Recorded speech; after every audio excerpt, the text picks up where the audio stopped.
बिस्मिल्लाहिर्रहमानिर्रहीम। आज मैं एक इंटरेस्टिंग टॉपिक को डिस्कस करने जा रहा हूँ, cigarette smoke and carcinogenic epoxides. चलिए शुरू करते हैं। फर्स्ट ऑफ ऑल, कार्सिनोजेंस क्या हैं, किसे कहते हैं या किस बेस पर इन्हें डिफाइन किया जाता है। कार्सिनोजेंस ऐसे सब्सटेंसेस होते हैं, ऐसे केमिकल्स होते हैं जो बॉडी में जाकर डायरेक्टली कैंसर को प्रमोट करते हैं या कैंसर का सबब बनते हैं। ऐसे सब्सटेंसेस को कार्सिनोजेंस का नाम दिया गया है। नेक्स्ट हम बात करते हैं carcinogens in cigarette. Smoking is harmful due to the chemicals in cigarette and smoke. तंबाकू smoke contain over 4000 different chemicals, out of which at least 50 are carcinogens and many are poisonous.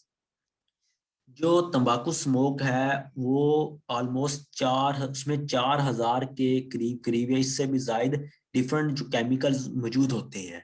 लेकिन उन 4000 में से 50 chemicals ऐसे होते हैं जो carcinogens हैं, जो बॉडी में कैंसर को प्रमोट करते हैं, कैंसर का सबब बनते हैं। इन 50 के अलावा बाकी बहुत सारे ऐसे हैं जो पॉइजनस करैक्टर रखते हैं, जो जहरीले हैं, जो बॉडी को डैमेज करते हैं। नेक्स्ट हम बात करते हैं why carcinogens added to cigarette. Cigarette, cigars and pipe तंबाकू आर मेड फ्रॉम ड्राइड तंबाकू लीव, ये सूखे हुए तंबाकू के पत्तों से बनती हैं। Other substances are added for flavour and to make smoking more pleasant. कुछ जो तंबाकू होता है उसमें कुछ बहुत सारे केमिकल्स नेचुरली यानी कि कुदरती तौर पर ऑलरेडी प्रेजेंट होते हैं और कुछ खुद से ऐड किए जाते हैं। रीजन खुद से ऐड करने का इस ये है कि उसमें सिगरेट या ये सिगार है उसमें एक खास किस्म का एक फ्लेवर ऐड कर सकें, ताकि जो पीने वाला है या इस्तेमाल जो सिगरेट वगैरह जो इस्तेमाल कर रहा होगा वो एक खास किस्म का एक फ्लेवर इंजॉय कर सके। इसलिए जो कार्सिनोजेंस होते हैं वो सिगरेट या सिगार में एक तो ऑलरेडी प्रेजेंट होते हैं, लेकिन खुद से भी ऐड करने का जो मेन रीजन वो यही है कि वो उस सिगरेट या सिगार में एक फ्लेवर ऐड करते हैं। लेकिन बहरहाल ये बॉडी को जाके बुरी तरह डैमेज करते हैं और नुकसान पहुंचाते हैं।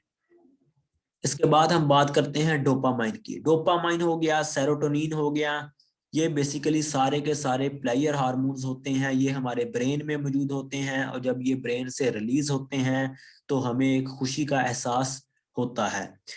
सिगरेट में तंबाकू होता है और तंबाकू में एक वैसे तो बहुत सारे केमिकल्स मौजूद होते हैं, लेकिन तंबाकू में एक अल्कोलाइड होता है, एक फार्मास्यूटिकल ड्रग होती है निकोटीन। ये निकोटीन हमारे ब्लड में जाकर ब्लड में शामिल होकर हमारे ब्रेन तक जाती है और वहां ब्रेन में जाकर डोपामाइन सेंटर को एक्टिवेट करती है, जिससे से ज्यादा डोपामाइन जो हार्मोन है वो हमारे ब्रेन से रिलीज होता है, जिससे हमें खुशी का एहसास होता है। इसलिए बहुत सारे लोग टेंशन में अक्सर आपने देखा होगा कि सिगरेट का इस्तेमाल करते हैं। इसकी रीजन यही है कि उनका स्ट्रेस लेवल कम हो जाता है और उन्हें एक खुशी का एहसास होने लगता है। क्यों? क्योंकि वो सिगरेट पीते हैं। अब सिगरेट में तंबाकू है, तंबाकू में निकोटीन है, निकोटीन ने ब्रेन में जाकर डोपामाइन सेंटर को एक्टिवेट करना और वहां से डोपामाइन नामी हार्मोन का ज्यादा से ज्यादा रिलीज करवाना है। लेकिन अगर आप ज्यादा देर तक डोज लेते रहें तो ये आप में एक एडिक्शन पैदा कर देती है, आपको आदी बना देती है। नेक्स्ट हम बात करते हैं बेंजो अल्फा पायरीन की। बेंजो अल्फा पायरीन एक कार्सिनोजेन है, सिगरेट में मौजूद होता है और ये जाकर कैंसर को प्रमोट करता है। कैसे करता है ये हम देखते हैं। ये मैं यहाँ इसे हाईलाइट कर देता हूँ थोड़ा सा। ये बेसिकली बेंजो अल्फा पायरीन का एक स्ट्रक्चर है। ठीक है, सबसे पहले इसने क्या करना है, ये इसने मैं आपको बता दूं कि इसने ब्लड में जाकर हमारे जो सेल्स हैं उनमें जो डीएनए होता है उस डीएनए के साथ इसने रिएक्ट करना है। इस बेंजो अल्फा पायरीन केमिकल ने जाकर डीएनए के साथ रिएक्ट करना है, इंटरेक्ट करना है, जिसकी वजह से डीएनए के स्ट्रक्चर में चेंज आता है। डीएनए के स्ट्रक्चर में चेंज आता है और जो ही डीएनए के स्ट्रक्चर में एक चेंज आता है एक डिजीज क्रिएट हो जाती है, जिसे आप कैंसर का नाम देते हो। देखें, हमारे जो ब्लड में ऑक्सीजन ऑलरेडी प्रेजेंट है, हीमोग्लोबिन मौजूद होता है। हीमोग्लोबिन का काम क्या होता है कि ऑक्सीजन को लंग्स से लेकर बाकी जो जिस्म के जो ऑर्गन है, जो बॉडी ऑर्गन्स हैं, उनमें जो मुख्तलिफ सेल्स हैं उन तक ऑक्सीजन को पहुंचाना। एक आयरन रिच प्रोटीन होती है हीमोग्लोबिन। सबसे पहले क्या काम होता है बेंजो अल्फा पायरीन का, ऑक्सीजन के साथ O2 के साथ रिएक्ट करना और एक एपोक्साइड रिंग बनती है यहाँ पर। ये देखें, और एक एपोक्साइड रिंग इधर भी बनती है। उसके बाद ये कंपाउंड वाटर के साथ रिएक्ट करता है, वाटर के साथ रिएक्ट जब करता है तो ये एपोक्साइड रिंग यहाँ से ओपन हो जाती है और यहाँ से दो OH ग्रुप आके लग जाते हैं, या यूं कह ले एक डाइयोल सिस्टम बन जाता है।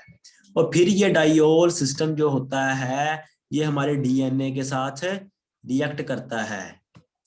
देखें, अगर हम डीएनए के स्ट्रक्चर की बात करें तो हमारा डीएनए का स्ट्रक्चर जो होता है वो नाइट्रोजीनियस बेसिस पर मुश्तमिल होता है। यहाँ मैं इसे थोड़ा सा लिख देता हूं। देखें, जो मैंने जैसे पहले बताया कि जो नाइट्रोजन, जो हमारे डीएनए का स्ट्रक्चर होता है ना, वो नाइट्रोजीनियस बेसिस पर मुश्तमिल होता है। और यहाँ पर भी ये एक नाइट्रोजीनियस बेस है जो अमाइन ग्रुप कंटेन कर रही है। जो हमारा जो ये डायोल सिस्टम है, जो या यूं कह लें जो बेंजो अल्फा पायरीन है, इस नाइट्रोजीनियस बेस में जो मौजूद अमाइन ग्रुप है इसके साथ इंटरेक्ट करती है।